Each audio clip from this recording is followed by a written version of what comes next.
Good morning. It is a gorgeous day. A little nip in the air.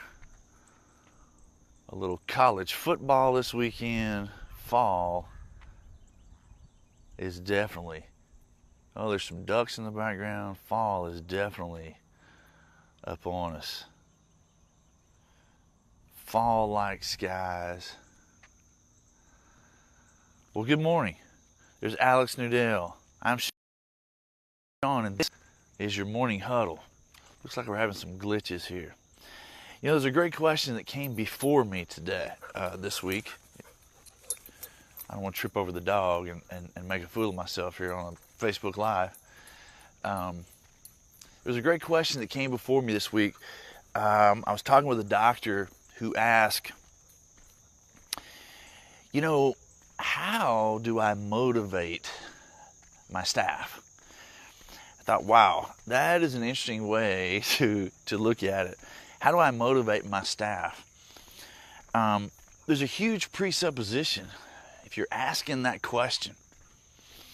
Now, obviously, as leaders, we're always consumed with doing the best we can for our team, doing the best we can for our patients, for our business. But when you ask the question, how do I motivate my staff? The presupposition behind it is that you're responsible for the motivation of your team. I would submit it's the wrong question. If you're putting yourself in a position of being responsible for whether or not your team is motivated, then the responsibility is in the wrong place. I would submit that as a leader, instead of putting yourself in a position for you to be responsible, good morning, Patrick. Instead of putting yourself in a position for you to be responsible for whether or not your team is motivated, instead, here's what I tell you to do as a leader. Make sure that you have the expectations laid out. Make sure that you have the parameters of the culture in terms of what's acceptable, what's not acceptable, and all of the expectations in your business. And then once you have that laid out, your job is simply to hold those parameters. Hold the people on your team accountable for simply making a choice. I mean, you've laid out carrots, you've laid out sticks, so to speak, within the culture. You've laid out the expectations. You guys as a team are communicating on a regular basis. It's not your responsibility to make sure that your team is motivated.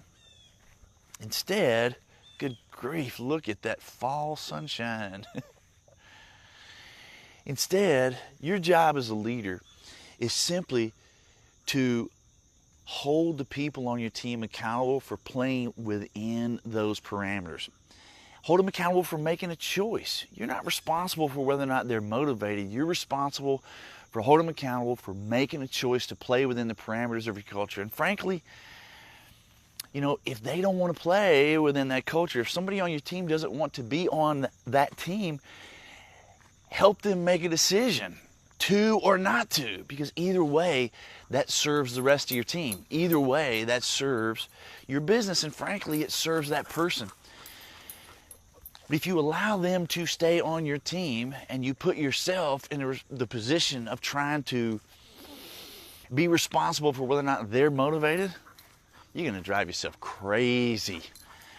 You are not going to have an enjoyable ride. And at the end of the day, that's what I want for you. Happier clients, better results, making more money, and an enjoyable ride. I hope it is beautiful like this. Look at this sky. I hope it is beautiful like this where it is that you are.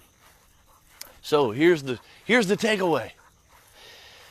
Remove yourself from being responsible for whether or not your team is motivated.